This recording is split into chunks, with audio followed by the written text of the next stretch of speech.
Let's talk about it with James. Family, it's your boy, James L. Patterson. Sometimes they call me Doc, but yeah. New podcast. Yeah, right here. It's on JLP TV, and we're excited about it. Listen, visual podcast, let's talk about it. I hope y'all get excited about it because we're going to be talking about some very amazing things. We're going to talk about some things that may not be amazing, like just some various stuff like life. Life sometimes can be tough, life sometimes can be happy, and sometimes it can be, I don't know, right? But this is an opportunity where we're going to be talking about life. We're going to be bringing people on talking about life. But guess what? For the first episode, we just want to kind of tell you about me, what's happening, what's life, how's life been, how's it been going, what's been happening, like how am I surviving, how are you surviving, how are we to survive, are there going to be bad days, will there be good days, if every day was good, would there be bad days? Yeah, we would there be good days if every day was good? Because we wouldn't know the difference, right? Yeah, it's so many variables to that. So we're going to talk about that a little bit today. And, we got some behind the scenes stuff happening. Yeah, well, y'all, James, born and raised. Let's say born Bamberg, South Carolina. That's something that a lot of people do not know. I'm born in Bamberg because I grew up in a small town called Cope, South Carolina, which is not far from Bamberg. So the hospital in Bamberg was open at that time, and that's where my mama that's where they took my mom at. Shout out to Lorraine Patterson and my dad, the late James Patterson Sr. And yeah, I was born there on June 22nd, 1985. And we grew up in Orangeburg County still, though. And in the middle of, we grew up in a family where there was a lot going on. There were things that happened, but life happens. But I will say this, I'm grateful for life happening because it made me tougher. A lot of times we don't allow our children or our people, we want them to have a better life. But when you have a better life, you literally miss out on an opportunity to get tough, to learn from life lessons. And so I was able to learn. I had an opportunity. I saw my parents did a really good job, but of course, like every other parent, they made mistakes. And so I'm grateful for those mistakes, though, because it taught me how to be better. It taught me how to be stronger. It taught me how to survive. And so got into music. I knew I was going to do music since I was little. My family been singing. My sisters sung down when I was little. Shout out to April and Audrey. And I was like, man, music is my thing. Got in band in middle school, and the rest was history. Yeah, I'm doing music, y'all. That's what I do. By the way, ain't shameless plug. Go check out my new single, Certain Low. Yeah.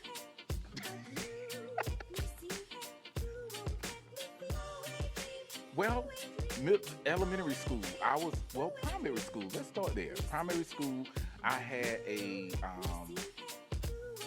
teacher who was by the name of Rosemary Griffin, and she, Dr. Rosemary Griffin now, she actually was, I want to say, the course teacher. She's a music teacher at Voorhees. Yeah, Voorhees. But she was my primary school teacher, and she taught actually music to my sisters. And I was there, and my sisters, my mom was like not coming not coming to the school to pick up all of us until she was picking up all of us at the same time. And they had chorus practice. And so she was like, look, you're going to have to sit up in there. Even though I was like really small, I was like in pre-K or something. So I got my first solo by just sitting in there. Miss Griffin, which is now Dr. Griffin, said, listen, if you're going to be in here, you're going to sing. So I got my solo at the Christmas cantata. It's at the church, really, which is crazy. The church is literally, my mom moved now, and the church is at the head of the road where I pass every time I go to her house, and that's a great memory for me every time I pass that church, because I think about the first time I had that solo there, and it's a staple to my life. At that moment, I knew that I loved music, and I was young, and I didn't even know what that meant or how it was going to look for me, but I knew music was going to be what I do. Like I knew it was going to be something I did. I just knew it, and I grew from that.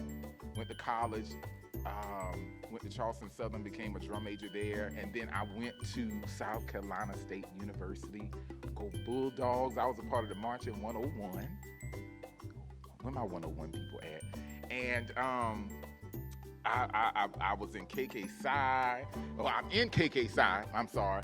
Phi Mu Alpha, and I pledged in 2004 with KK Psi, and I pledged in 2019 with Phi Mu Alpha, and all of those are music organizations. And yeah, I've been a band director for 14 years. Yeah. 2009. Did I say 2019? Y'all, I was teaching by then. 2009. And look, how he know that? Anyway, he knows. Y'all, don't judge me. I'm talking fast, and I'm like, wait a minute, I was still teaching by then. Okay, graduated from high school. We went to Charleston Southern. We was a drum major there. I was a drum major at Charleston Southern. I was the principal trombone player there, and honestly, let me be very transparent because this is what we do, right? I was on my 4th year. I had done my 4th year there, and for those who don't know, I was taking like 23, 24, 25 credit hours, and nobody told me at the time, and this is something that you all really need to know.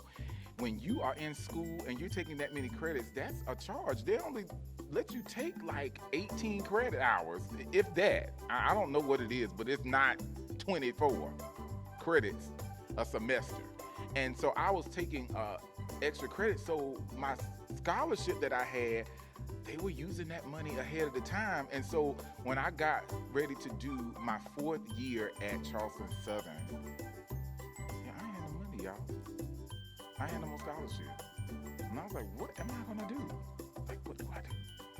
And so I called my mom, and I was like, Mom, I think I'm gonna have to go back home. And which was crazy because South Carolina State was not my first choice. Not because it was a bad school. It was because all of my friends went there, and I was like, I don't want to do that. That'll be just like high school. And then secondly, I'm from Orangeburg, so I'm like, why am I going where I'm from? But God had a special way to say, look, I'm gonna bring you right on back when you thought you wasn't going. You're going. And so I went there, auditioned, and I became like the first principal. I was the first chair trombone player there, the section leader at South Carolina State. And yeah, I absolutely loved it. It was some of the best years of my life. I had some situations.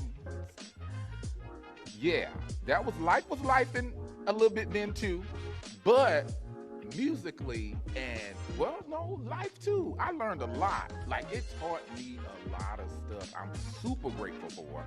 I had a dope experience that I don't know if I can live back again, but not really because I'm getting older now. Listen, I'm gonna say this: life be lifing sometimes, and in those moments, you gotta know. You just got to pray that you handle it the best way that you can. Because let me tell you something. You don't always make the best decisions, but you try your very best. There was a time, I had a tough life in general. Like, I don't want to say it like that, but I want to say that, there are times when I was really trying to figure out me. I was trying to figure out what I was and how I was going to live and what I was doing and what was next and how was I going to make it. And in college, I was in a situation where it was just really tragic. Like, I got into a really bad, argument and really bad situation with somebody, and we actually fought. And this was in college, and it was in my house. And I'm gonna be very transparent. I mean, I lost it, y'all. I'm so grateful that I didn't lose my life though, because thank God that they were not smart enough. I ain't trying to be funny, but they just maybe they. I'm not gonna say they're not smart, but maybe they just didn't know that you go to the police and not the police on campus. If it happened at the house, you would go to public safety. You would go to the campus police. But anyway, I did have a thing where I could not, be in the same place with them in college, in the same class, the same room. They were trying to say I wasn't gonna graduate, and I said, you know what? Let me get my behind out of here. That was 2009, and I remember my mom saying, "Look, you better get it together before you get out there because you don't want to have no situations where you create a record for you." I mean, I was in band practice, and they were not. They was hurt. Yeah, I didn't know I could put my hands on somebody like that, but yeah, I've grown from that because there have been some situations that I want to talk about later that I did not put my hands on, and I'm so grateful because I could have lost it, but I didn't, so I'm grateful. Listen, guys, we're talking about life, right? I want to say this. I have not had the best choices when it came to building relationships. I am actually, and that's why I wanted to do this show, because I wanted to be clear cut and transparent in the fact that, a lot of people see me online, and I can be funny now. I'm really jokey. I like to have fun, and I put out the positive vibes, right? But I don't always make the best decisions. Like, there are things that I do, or there are people that I encounter that are just, I consider to be dope, but they really dopey. And I mean, like, crazy, and there was a situation that I got out of recently, where I was in a relationship, and it was just really, really rough, stuff stolen, verbal abuse. You never know what you're going to be dealing with in seasons. And, I was allowing it to affect me mentally to the point where I just didn't know what to do. Like, I was getting, depressed. My anxiety was moving up. I didn't think I was somebody. I began to think little about myself, and, sometimes we can say that kind of stuff doesn't happen to people, or you should be stronger than that. Hadn't you gone through, things before? But until you're in that shoe, you don't really know what it feels like. It's awful, and I had to really tell myself that you're going to encounter awful people, but everybody ain't awful. Like, you cannot blame everybody for everything. And so there are just some really sick people in the world. Just be very transparent. And, that doesn't mean that the world is sick. There are very, very good people out there. And so you have to try your best to be one of those people and make sure that you do your part for the world. That's the positive and the right thing. Because let me tell you something. Some people will try to destroy you, like that person did, try to destroy your character, try to destroy everything you've built financially, physically, mentally, the empire that you built. I've worked really hard at everything that I have, and to have somebody tear it down is emotionally draining, and to lose things are even more draining. It's rough. And so, to be a survivor, everybody who's a survivor, I just want to tell you, shout out to you, because let me tell you something. Life, sometimes we'll try to make it look like life is not life, and we are just so strong. But let me tell you something. God is your strength. We don't just find strength, we have to try to be intrinsically motivated, right?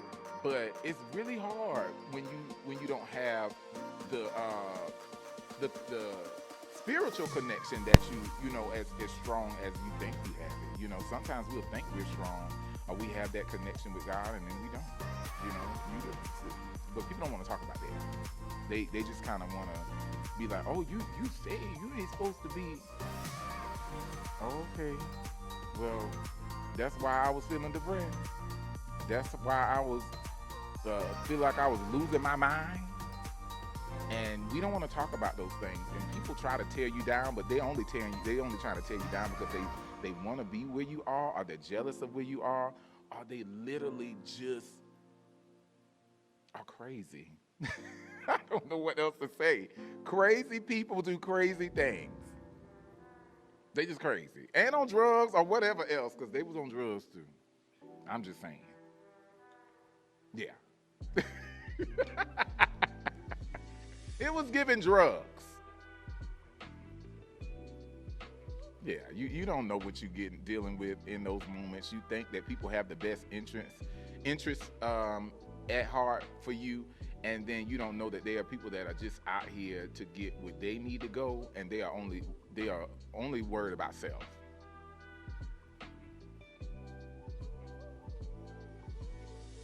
Absolutely, but in every book you can always turn the page. So my life is a book, and I'm so grateful.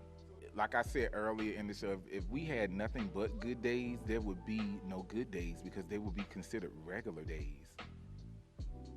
And we oftentimes try to make life so perfect, but what is considered a perfect life? Like, what is that? What does that mean? And what's perfect to you may not be perfect to me. We're so busy looking at other people's lives. I always tell people, and I heard somebody say this, and I used it forever in my story. You know, each of us, and we don't use keys as much anymore because we done got so fancy. We got automatic start and all this stuff like that. You don't do none of that stuff. But if you look at keys, there's no key that is the same unless you make a duplicate. And then so if you think about it, each of our lives are like a key, and on that key there's ridges. And so with those ridges, there's some places that there's some ups and there's some downs. So you're gonna have some highs and you're gonna have some lows, right? But then with that key, when you put it in that door, if that key is made just for you, now you can't put your neighbor key in it because it ain't gonna fit. But if you put your key in that even with all those ups and downs that you're going through, which is considered your life, if you put that key in the hole that you're supposed to put it in that keyhole that you're supposed to put it in, because it's your key, it will fit and it'll open up doors that you never thought would be able to be open. But that's because it's your key. You cannot compare your life to anybody else's life because your key is not the same. Now, if you try to be somebody else and you being a duplicate key, we always know that the duplicate key is not worth as much. It's a copy, and nobody wants to copy. Be original. Use the key that God gave you, and unlock those doors. That's considered your future. Yeah, it's gonna be hard sometimes. That's those ridges that are low. But when you see those ups, take those ups and those downs that build you into who you are, build you into the person that you are, and you're able to be. And so you'll be able to help others. Because without those ridges, you're going to fall trying to be something else. You'll never open up those doors because your key will never fit. I just think it's important. You got to focus on you. There are other people that you can help other people, right? But if you don't have you together, how you going to help somebody else? If your cup is empty, how do you fill somebody else's cup? You don't got nothing to fill it with. We got to learn to take some time for ourselves. And so that's where I'm at. 2024, I'm loving on everybody, but at the same time, I'm pouring into James. Are you pouring into yourself? I hope so. I always thought I was going to go into like a program that was like already on it. I was just going to jump up in there but I really, God placed something totally different on my heart. Like once I got to C.E. Murray High School, it was like, you know what? I think I need to be in the rural areas because that's where I found. I came from a rural area. I was in Orangeburg, but I went to Edisto High School. And shout out to Edisto because I wanna just give them a shout out. But I really had some amazing band directors in that rural area, and they really taught me some really dope stuff that really helped me and like helped me in life outside of just band. And so I was able to learn. That's where I found my love at. I had a band director that was his name is now Dr. Sterling Harris, and then later Miss Lisa Goldberg. But I had Dr. Sterling Harris, and I looked at him, and y'all, I'm gonna be very transparent. That was the first black man. I went to a mixed race school, and so that was the first African American man that I saw that was really doing some dope stuff. Like, he was successful, and at that time that was considered successful for me. Now listen, I know some of y'all might be on here and y'all be like, well, that ain't necessarily success. To me, in my young mind and where I came from, they just looked like it. You know, he drove a BMW, he dressed really nice, he had a very nice home, and I didn't even know what his home looked like, but I just assumed it was because they was talking about, well, he was like, when I go upstairs and stuff, I didn't know. I don't know. I was like, oh, upstairs. You know, that's normal now, right? But, you know, at that particular time, I didn't know. That's what I thought was success. And then I loved music. So I was like, man, I'm going to do that. If I can be successful at it and I love this music thing, I'm going to do it. But I didn't know that I was going to go into programs that I would have to really, you know, deal with children that have situations going on. You know, when you go into the rural schools or in some of these areas, you don't know what's happening in some of their homes. There are some things that are happening that, you know, they can't speak about. You know, there are things that are happening that, you know, no child should have to deal with. And you have to be sometimes a father to some of these kids. You have to be a caretaker. I mean, there's so many variables to it. But it's so rewarding. And over these 14 years, every school I've worked in was a rural school. I worked in a Cross High School, C.E. Murray High, Cross Elementary, King Street High School now. I mean, I just literally have worked in schools that are in my old day, we would have called the boonies. But in the country, in the trees, in the sticks. And so, but it's so rewarding. It's super dope. 14 years have taught me so much. I've learned that, number one, even when you think it's about you, it's never about you. And, you know, you literally, this is a selfless position. Like, you literally have to, there's so many kids that need you that you literally have to just focus on them. And that's why I told you it's very important for me to, outside of here, to build on working on me and building my piece, because if you don't have anything to give, you can't give it. You don't have it. And these kids need whatever I have to give. Not just musically, but mentally, inspirational, motivational. Every day I give them motivation in my classroom. They be sick of it, but I give it to them because I remember moments when I came to school and I was like, dang, I don't even know what life is right now. And I want to remind them that even though you don't know at the time, it's going to be okay. It'll be all right. And so 14 years, I've learned that you cannot focus on what everybody else is doing. You got to focus on what your program got going on and what's successful in your eyes and in your community. Sometimes we like to compare programs, but they don't have the same issues you have. They don't have the same resources. It goes all the way back to that key I was talking about. You know, there are schools that have, every area is different. I don't care if it's down the street. You know, we live in a world that all they do is compare. So it's best for you not to. It's best for you to focus on what you have going on in your program and make it the best way that you can possibly make it, and when you get strides, like if this is a success in your program, and then the next year it got better and better and better and better, that's how you make it better. We go to competitions and we do those things. Those are always nice because we like to see what we look like compared to other people, but that should not be the top variable.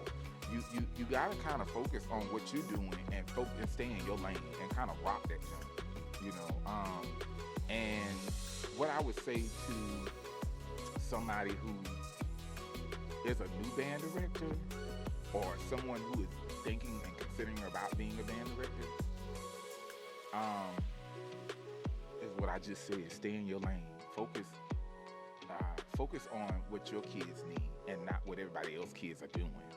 Because a lot of times, your kids, we could be saying, and there are desires we have for our program that we of course we need to implement, but there are sometimes your kids don't care about certain things that other kids are doing, or that I want to do a jazz band. Well, maybe your kids aren't ready for a jazz band. Maybe they can get ready, but maybe they're just not ready for that. But you see everybody else doing a jazz band, so you say, well, I'm gonna start one too. You don't necessarily do that. You do what's best for your program, and when that time comes, it'll be there. That opportunity will present itself. But you have to be ready and in position for whatever comes. So make sure that you focus on your program and focus on what your community needs. Schools are community-based. They're built around a community. And if your community is thriving off of, I'm going to tell you, King Street been jumping, been marching. They've been rocking. Focus on that stuff and then spread abroad and go into the other factors and make it what the community needs. And of course, you can put your desires in there too, but make it what the community needs so it can be successful, because it's really about I definitely want to give a shout out, number one, to this hoodie. I got a whole outfit, but I don't always wear it together. But shout out to Travis Malloy, millions, billions, trillions. I believe in speaking things as if they are, speaking things as if they were. And so this is something that was really big to me, and I'm so glad that he has a super dope movement. And y'all need to check out his stuff. Like, it's super dope. Again, Travis Malloy, millions, billions, trillions.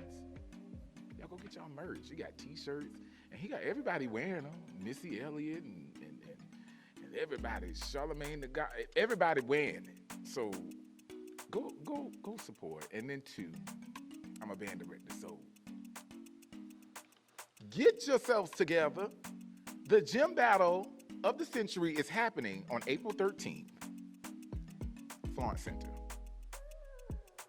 4 p.m. is happening this week. You need to get your tickets from Ticketmaster and make it happen. It's gonna be the bomb, y'all. And I know we don't use the bomb no more, but y'all know I'm knocking on 40. I'm just saying. And so you got to be there. It's gonna be lit. We got bands from Alabama, bands from North Carolina, bands from Georgia.